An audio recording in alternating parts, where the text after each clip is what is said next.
Hey everybody. So there's been a lot of hype in the news recently around Nvidia, and to me, maybe a little bit too much hype. I'm worried that there could be investor over investment for unsavvy investors, and that the unsavvy investor in particular could end up in a really bad situation with regards towards the Nvidia hype. So hopefully with this video I save someone some money and at least educate some people with regards towards the difference between AI chips and how that's going to differentiate and be a major difference in the market overall from what you think of when you think of a traditional GPU versus CPU scenario, and how Nvidia is not going to be the only player in this, and they're already not the only player in the market. So to me, Nvidia overall is a bit inflated. There's a hype train, a major hype train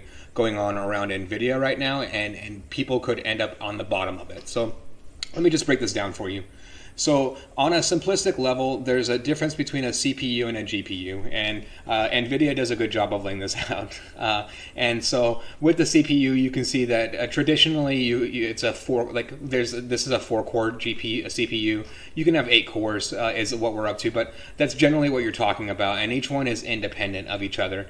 Whereas with a GPU, each one of these is a multiprocessor, and then each one of these multiprocessors has 32 cores within it. So within this is showing 6 multiprocessors, each with 32 cores, as opposed to a total of 4 cores on the other side. So massive difference in regards towards the actual number of cores on the inside, and that's the main difference overall. Other than that, the major significant difference is also the type of RAM or memory that the GPU uses as opposed to the CPU. And then so when you look at this, the very first question that you might ask yourself is, so if this is the scenario and this exists, why exactly do we still have CPUs and not just all GPUs? And the reasoning for that is that GPUs are, they crush a CPU all day long when it comes to anything that is large or multi-process. So if you want to examine a large database, if you want to do 5 things at once, a GPU is going to crush a CPU all day long in that scenario. But there's a kind of a weird scenario where if you're just doing a very simplistic thing, or you're doing one thing at a time, or a few things, then a CPU is actually going to outperform a GPU in those scenarios. So when you have those more basic, those more streamlined processes, that's when a CPU comes in. And then so that's kind of the traditional difference there. And then so an AI chip specifically tries to bridge this gap. An AI chip is specifically both based off of GPU architecture and CPU architecture. And I think that's extremely important. So on moving along here, what the next thing that I want to show and illustrate is kind of exactly how GPUs or AI chips work, and what their true differentiator is. And I think we can just look at this one paragraph here. So no matter the application, however, all chips can be defined as integrated circuits, or ICs, that have been engineered to run machine learning workloads and may consist of FPGAs, GPUs, or custom-built ASIC AI accelerators. They work very much like how our human brains operate and process decisions and tasks in our complicated and fast-moving world. The true differentiator between a traditional chip and an AI chip is how much and what type of data it can process, and how many calculations it can do at the same time. At the same time, new software AI algorithmic breakthroughs are driving new AI chip architectures to enable efficient deep learning computation. So there's a few things that you actually pull apart from this, and I'll try to break it down simplistically. The very first thing is that AI chip is not a CPU or a GPU. It's an amalgamation of them, and there's different configurations of them as well. And that different configuration is going to be extremely important within this larger conversation, because that's a main driving force behind why AI chips exist in and of themselves.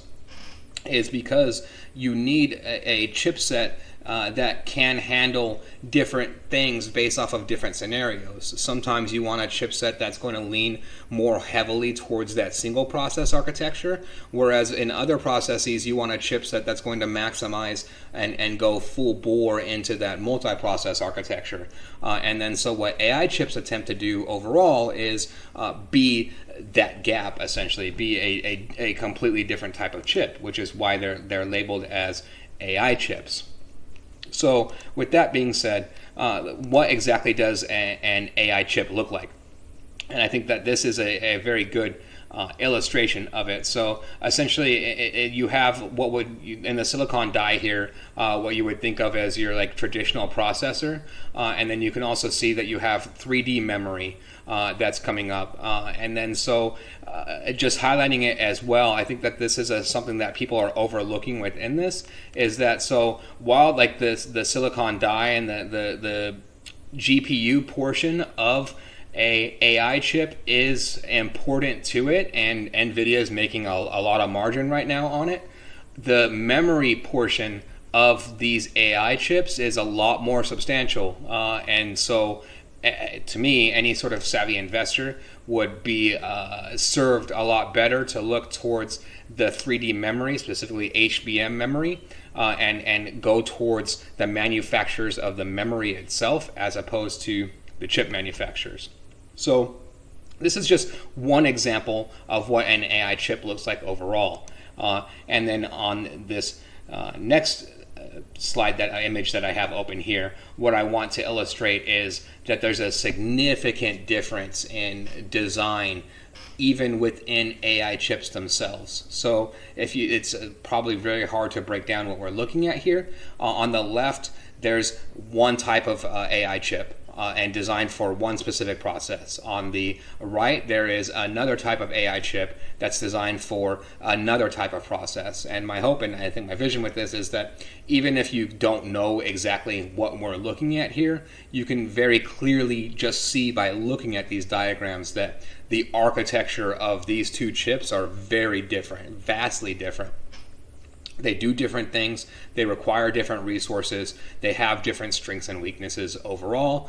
And they have, one is a lot more flexible than the other. There's a lot of differences within this design, and the specific design differences of these chips is important and plays into this.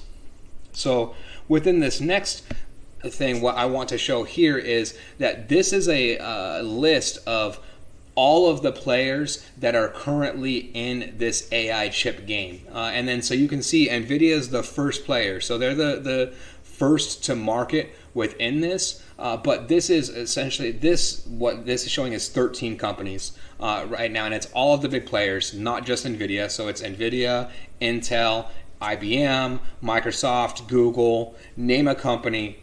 And they're designing Tesla. And one that it's leaving off here is Meta. Meta announced just like a week and a half ago that they're also getting into this same game. So this list goes up, and this list keeps increasing.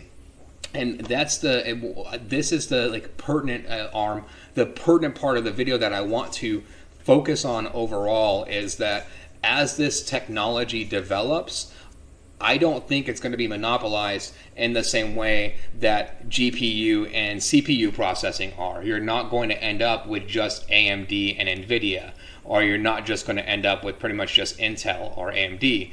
You're going to end up with all of these players having some sort of stake and some sort of piece of this pie. Each one of these players is going to do something individually better than the other one. When it comes to AI chips, for example, for let's say autonomous robots and self-driving cars, I don't think any of these players here are going to beat out Tesla. Tesla's probably got a massive head start with regards towards that technology, whereas Tesla is going to be a lot weaker with anything that would require, let's say, massive GPU processing, and that's where the Intels and the AMDs are probably going to shine there. But then if you're looking more towards let's say, like innovative, different technology or a different type of approach, and a more innovative, I would say, with regards towards Google calls it their TPU processors, then you have Google's approach to this as well. And then you have every big player that you can think of, and then each with their own individual strengths and weaknesses, which is required overall within this game and this technology, because each portion of the technology itself has so many individual different strengths and weaknesses. If I'm building a robotic arm, for example, a mechanical arm, but I need it to think for itself, I don't need it necessarily to have a lot of GPU power. I need it to have enough GPU power to process that AI, but that's not my main focus at all. Whereas if I'm talking about a LLM model, I need to go all in on like that GPU processing, or especially like a image recognition model or something along those lines. Then we're talking where that's where I would want to focus a lot more heavily. And then so it's, to me, going to remain distributed, and I don't think that that's going to change. And I think that in fact you'll see more and more players enter this game. The other thing to recognize within this too is, and I think it's important to recognize, is that most of this development is AI assisted itself, and like I don't think probably most of these companies would come out and say that specifically, but that is literally and exactly what is going on within, especially like industries like this right now. Is it's AI itself assisting and driving the innovations within these processes. So it removes a lot of the barriers in that sense with any of these markets, because in that sense, then anyone has that same access to be able to do that.